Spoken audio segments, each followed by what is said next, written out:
GPN News Network, जियो पाकिस्तान के लिए।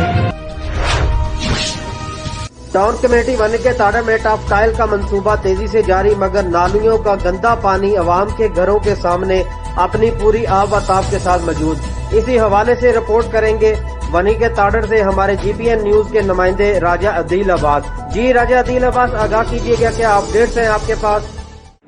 जी बिल्कुल, टाउन कमेटी बनी की तरफ में इंतजामिया की जानब से टफ टाइल का मनसूबा जोरों शोर से जारी है, जिसमें मेन बाजार और मुख्तलिफ गली मोहल्लों में टफ टाइल्स तेज़ी के साथ लगाई जा रही हैं। जहां टफ टाइल्स का मनसूबा तेज़ी के साथ परवान चढ़ रहा है, वहां पर ही लोगों के घरों के दरवाजे नालियों के गंदे पानी से जौहर बनते जा रहे हैं। टफ टाइल तो लगाई जा रही है, मगर गली मोहल्लों में मौजूद नालियों के गिर्द ईंटें नहीं लगाई गई, जिसकी वजह से मुतअद्दिद घरों के दरवाजों के आगे गंदे पानी और गाड़े ने अपने पंजे गाड़ रखे हैं।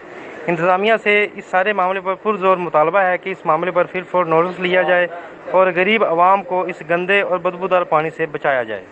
जी बहुत शुक्रिया दिल, तफसीलात से आगाह करने का। मजीद बाखबर रहने के लिए देखते रहें GPN न्यूज।